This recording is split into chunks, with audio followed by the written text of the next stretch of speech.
tiempo de encuentros para entender mejor a los hombres y sus compromisos.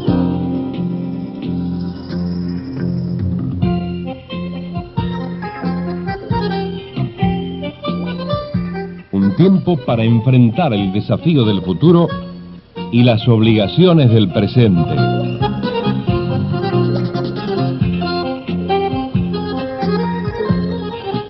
Una palabra para todas las palabras.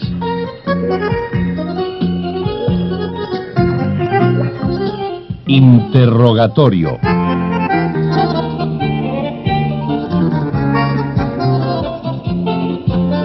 Conduce Rodolfo Pandolfi.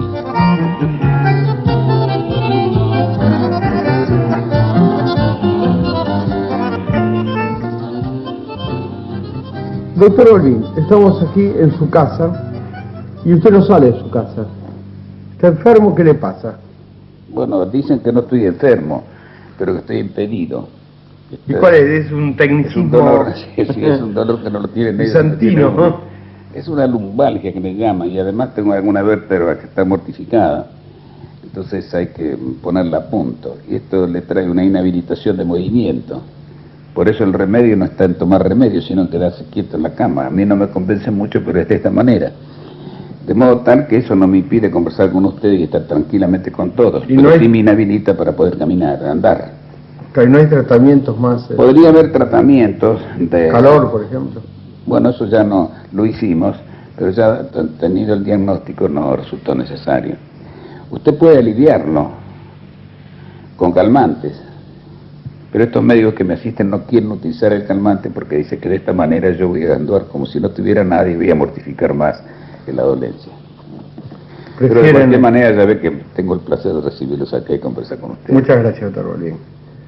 Doctor, se habla a partir de la reunión que se realizó días pasados en el Comité Nacional de la Unión Cívica Radical, de una comisión asesora, de que el radicalismo estudiaría la convocatoria de una asamblea multisectorial con participación de los partidos políticos, de los sectores empresarios, sindicales y de las Fuerzas Armadas. ¿Esto es así o es cerca? ¿O está cerca de ser así? Sí, está cerca porque por otra parte pareciera que es una idea generalizada en el país, que por suerte existe, lo que demuestra tener bastante posibilidad de futuro la Argentina. El radicalismo ha tomado en consideración esta situación del país y no podía permanecer en silencio, por eso ha dado su pronunciamiento, donde nosotros decimos los inconvenientes que advertimos y en cierta manera se vislumbra la posibilidad de ratificar el viejo pensamiento del radicalismo, que es el que le da origen. La participación del pueblo por todas sus expresiones permitirá encontrar las soluciones. Esto originariamente es la razón de ser de la existencia del radicalismo. De modo tal que por otra parte en el transcurso de estas duras luchas el intento se realizó por mano del radicalismo. Ha habido iniciativas que yo creo que por primera vez se hicieron en el país, que fue lo de la Asamblea de la Civilidad, donde no solamente estaban los partidos políticos, estaba el gremio, estaban los partidos proscriptos, estaba la empresa, estaban los gremios. Pero luego cuando se toma ese modelo y se trasvasa a la hora del pueblo, están solamente los partidos políticos. Bueno, creo que ya no era el modelo, que era otra cosa, otra instancia. El 62 era una convocatoria al país y yo mantengo las coincidencias y les vengo que son actuales, con algunas modificaciones son muy actuales. La hora del pueblo es otra consecuencia. Es la reunión de los partidos políticos exclusivamente, viendo de qué modo y de qué manera podíamos exhibir pensamientos comunes, o nortes precisos, o denominadores comunes, para mostrarle al país que era posible desde el ámbito de la política encontrar las soluciones donde integraran todos. Señor, se dice sobre la hora del pueblo que sirvió para legalizar al peronismo, que el peronismo obtuvo resultados de esto, inclusive luego el gobierno, sí, y que el radicalismo no obtuvo resultados. Es que el radicalismo no buscó una victoria, sino buscaba la victoria del país. El 62 tuvo resultado por la abstención del peronismo. Y el radicalismo, no obstante sus principios, concurrió a la elección. ¿Por qué concurrió a la elección? Porque había dicho públicamente desde el año 60 que el Partido Justicialista estaría proscripto mientras el radicalismo no fuera gobierno. Y tan pronto fue gobierno, levantó las proscripciones y se integró el cuerpo electoral. De modo que ahí nace la presencia de todos. No es verdad la apreciación que usted formula con respecto a la obra del pueblo, porque ya tenía vigencia el peronismo. Sus hombres estaban. Lo que había que mostrar en los modos de poder convivir, que era una necesidad para el país, que después toma escala mayor cuando viene el señor Perón a la República. Es decir, ver de qué modo... Tenía vigencia, pero todavía no había sido ni siquiera levantada la interdicción a los partidos políticos. Pero fíjese que el movimiento de la hora del pueblo precipita un poco la acción del presidente militar. Y el presidente militar... Precipita el cambio del presidente militar. Sí, el último cambio. Claro. Pero antes de iniciar conversaciones que no inició nunca con los partidos políticos, tuvo su emisario para Madrid. Es decir, fue un modo de poner en la actualidad el justicialismo desde la esfera oficial. Pero es un tema que no quiero entrar, porque significa una serie de críticas y de episodios que yo creo que hay que dejarlos, porque entonces vamos a hablar de desencuentros y no de encuentros, que es lo que me trabaja en este momento a mí.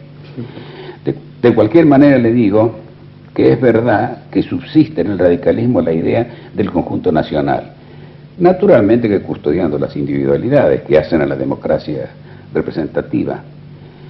Esto está adelantado, porque se conversa permanentemente. Lo que ocurre es que buscar los modos insospechados para demostrar que lo alienta una buena voluntad y no un frente de lucha contra las Fuerzas Armadas. Porque a veces puede interpretarse que es un encuentro de la civilidad en contra de las Fuerzas Armadas. No, sin embargo, los diarios han destacado que inclusive esto sería con invitación o buscando el diálogo. Por eso que o la apertura del diálogo con las Fuerzas Armadas. Tiene que repetirse que no se trata de adversarios ni de rivalidades, sino de un generoso y leal encuentro del país en sí mismo. ¿Cómo definiría usted el estado actual de las relaciones entre el radicalismo y el peronismo? Las relaciones son normales, se tratan de igual a igual. ¿El partido de alguna manera toma en cuenta en su formulación el pedido que había hecho Robledo de que se tendiera la situación procesal de la señora Perón? El problema planteado por el doctor Robledo es posterior a una declaración que yo había hecho, creo que a un pedido de un periodista de Mendoza. Me hizo la pregunta concreta con respecto a la situación de la señora Presidente.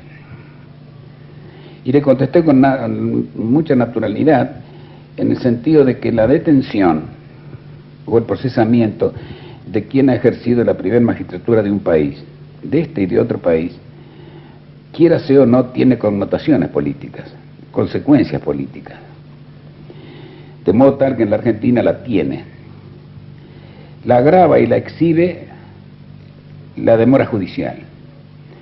Yo creo que este tiempo que tomó el Poder Judicial ha malogrado todo el procedimiento. Y que a través del tiempo se perjudica más con este debate que se hizo judicial de revocatorias, de nulidades, de denuncia de jueces, incluso de la intervención de la Corte. A raíz de todo este episodio, ¿qué ocurre al país a través de su prensa, de sus radios, televisiones? Aparece la palabra indulto, que tiene una importante consecuencia y gravitación política. Quiere decir entonces que de una manera o de otra manera está interfiriendo en el desenvolvimiento o en el real desenvolvimiento de la política argentina. De ahí que yo creo que sí que es necesario que esto tenga la más rápida solución para poder iniciar el proceso político sin inconveniente. Lo mismo hablo de los demás presos políticos. Que por otra parte, usted no debe olvidarse que cuando yo tuve una entrevista pública con el señor Arguindegui, lo expresé a los periodistas que me había ocupado de los presos políticos. Doctor Balbín, pienso que en general el país está de acuerdo en que es muy difícil pasar de un día para otro de 50 o más años de anormalidad institucional de inestabilidad crónica del país, en que se ha vivido procesos, ninguno de ellos ortodoxos desde el punto de vista de la democracia constitucional, o porque han sido interrumpidos, o porque han sido distorsionados, o porque han sido sucesiones de gobiernos no surgidos de los pronunciamientos electorales. No se puede pasar de este estado de cosas, de esta inestabilidad crónica, aún en una democracia escandinava, de un día para otro por un simple acto de voluntad. Esto sería cometer un error de precisión política que se llama voluntarismo, ¿no? Pensar que solamente la voluntad decide. Es decir, creo yo que hay cierto consenso en que deben buscarse formas de articular una solución. ¿Cómo diría usted que se empieza? Se empieza así, levantando la suspensión de las actividades de los partidos. ¿Y luego? El argumento que usted da, o el argumento que estaría contenido dentro de la pregunta, es el que invocan las Fuerzas Armadas, cuando dicen no vamos a dar un paso en el vacío. Entonces, de lo que se trataría es que no existiera... Yo no digo paso. No, si yo digo que dicen ellos, de lo que se trataría entonces es que no hubiera vacío. El vacío se llena tomando las herramientas de la institucionalización. Es vital tenerlas primero, sin las cuales no se puede trabajar. De modo que no se trata de saltos en el vacío, ni mucho menos. De lo que se trata es de un ordenamiento que va a llevar necesariamente a lo que debe ser la solución. Pero doctor Balbín, una vez que los partidos estén en funcionamiento, sí, esto creo que también hay consenso que debe levantarse la suspensión, y un poco se está levantando, sí, gradualmente. Pero una vez solucionado este tramo, de ahí en adelante, ¿cómo? De ahí en adelante sabemos cómo piensa el país, que ahora no sabemos, que esto también es fundamental. Y yo creo que cuando hay muchos errores en el gobierno es porque no saben cómo piensa el país. Tal vez estén gobernando a contramano de la voluntad del país. De modo que de lo que se trata, si cuando existe una honrada disposición de arreglar las cosas, es de saber qué piensan los argentinos hoy. Con este pensamiento conocido, usted ensaya las soluciones. Mientras no conozca este pensamiento, no tiene posibilidades de acertar, más bien tiene de equivocarse. Entonces, cuando nosotros, frente a todo lo que viene aconteciendo de tantos años, advertimos la necesidad de estructurar el pensamiento político argentino. Y cuando hablamos de esto dicen, ahí están los que quieren la elección. Y esto no es así. De lo que se trata es que saber cómo piensa el país ahora para ver qué soluciones da para adelante. Dicho de otra manera, ¿cuánto tiempo hace que no hay pronunciamientos? ¿Cómo evoluciona el pensamiento argentino? Vamos a poner nada más que del 66 en adelante.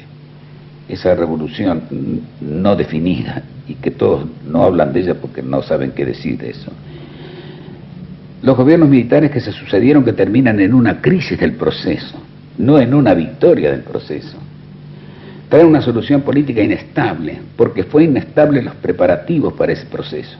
Usted habla del proceso que culmina el 11 de marzo de 1973. 73. A posteriores de ese pronunciamiento, usted ve que a los 2 meses de una victoria trascendente, el propio movimiento obtiene la renuncia de sus titulares, presidente y vicepresidente de la Nación. En lo que se llamó un golpe de Estado civil. Exacto. Después, hecho por el mismo movimiento. Claro. Después de eso, un desequilibrio en la conducción del gobierno, que es evidente que lo hubo. El movimiento militar de 73, la subversión, que ya venía elaborada en el proceso anterior. Todo esto y lo que costó la subversión ha determinado un cambio en la mentalidad, un trasvasamiento de ideas, como yo le llamo. Yo creo que sí.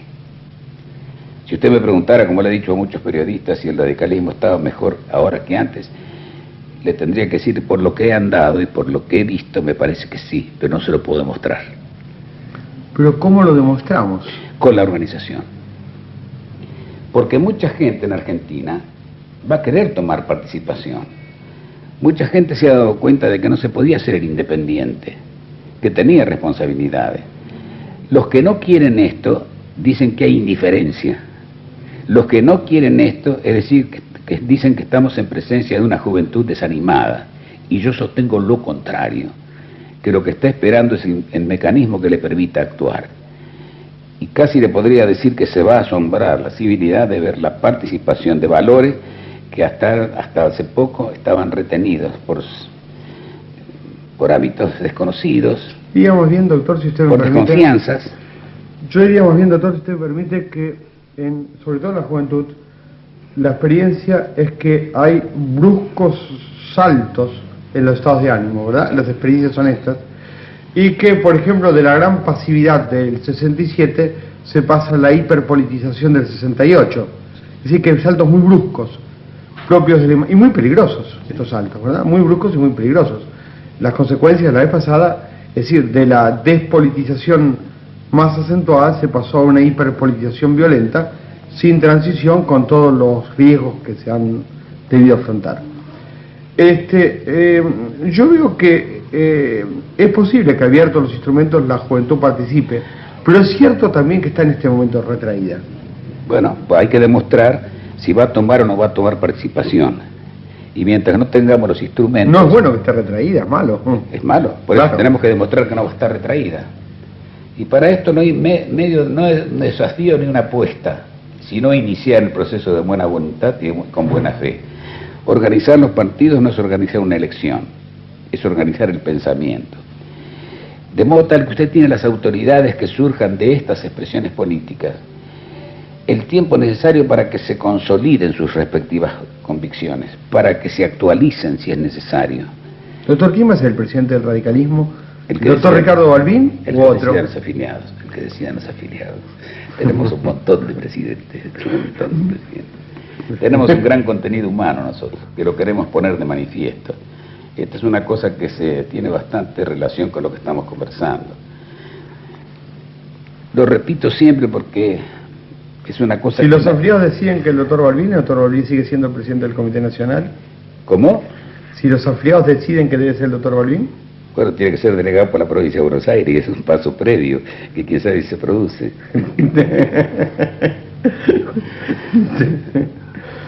Yo creo que si se propone ser delegado por la provincia de Buenos Aires, lo consigue. Vamos a esto. Lo importante es que estamos hablando de renovaciones, de estructuraciones de pensamiento, de trasvasamiento de ideas y de modos, de modo tal que ahí está todo mezclado, dice. Entonces ahí vamos a quedar mirando de afuera el porvenir que viene. Lo que le quería decir es que cuando hay premura en la organización y en la vigencia de la política, es porque yo he visto fracasar muchas generaciones. Siempre lo digo en todas partes y lo repito. En la Argentina tenemos escrito el balance de lo que se ha perdido en materia económica, en tecnología, en producciones regionales. Pero no quisimos el balance de lo que habíamos perdido como valores humanos. Se pasó de largo. Entonces usted póngase en el año 30, yo tenía 26 años, pero ya venía luchando. Vi la democracia. Fiscal de Estado. No, vi la democracia, funcionando la democracia. Había estado la presidencia de Irigoyen y de Alvear. ¿Había sido funcionario usted el último gobierno de Irigoyen? No fui. Yo estuve acá. ¿No fue funcionario de la intervención en Mendoza? Sí, estuve unos meses en la intervención. No, por eso. Sí, pero no, mi presidente está siempre acá. De cualquier manera le digo que desde entonces hasta ahora ha habido un sistema distinto y nuevo, el fraude. Fue un modo. Nosotros buscábamos el comicio de nuevo. Pero en ese transcurso de 13 años, ¿cuántas personalidades pudieron haber surgido si hubiéramos tenido el movimiento político? En primer lugar, la vida interna y activa de los partidos políticos, las comunas, las legislaturas provinciales. No, eso es evidente, claro. Entonces ha muerto una generación y hemos quedado nosotros porque habíamos salido en el diario alguna vez antes. Después hemos perdido otros turnos, ahora no más, desde el 66 hasta ahora, usted tiene que haber una sola elección y una sola elección que dio un resultado negativo. ¿Cuánto tiempo tenemos que tardar? Una sola elección en etapas. En etapas, sí. ¿No? Pero ¿cuánto tiempo tenemos que tardar ahora para hacer esta reconstrucción ¿Y cuántos años tienen que pasar para esta generación que tenía 10 años en 1966 y ya tiene 25 ahora? Es decir, que la estructuración de la política de un país tiene muchas connotaciones. Para mí la fundamental es que permite poner en vigencia el pensamiento, el debate. Supóngase que yo creo que teóricamente los partidos deben estar terminando su organización ahora. Entonces este nuevo presidente tendría con quien conversar, conociendo que salen de un comicio donde están ratificados por la voluntad de sus respectivos afiliados, que llevan la representatividad actual. Podrían ¿Yo entiendo mal o esto quiere decir que usted no se conforma con el levantamiento de la suspensión de la actividad de los partidos, sino que además quiere el estatuto? No, si levanta la suspensión, tenemos el estatuto. Porque nosotros tenemos el estatuto de los partidos políticos, está en vigencia la ley. Es la ley dictada en el gobierno de... Sin embargo, el ministro del Interior habló del estatuto. Así no importa que lo hagan, creo que hay que hacerlo, sí. Pero si levantan la veda, existe un estatuto. Claro, en tanto es decir, funciona. si uno jugara un poco de mala fe, dispone la organización, porque está en juego el estatuto. Pero no ha sido derogado. Que no ha sido derogado, está en vigencia, además tiene exigencias electorales, de las justicias electorales. Sí. Nos pide los balances y una vida interna del partido.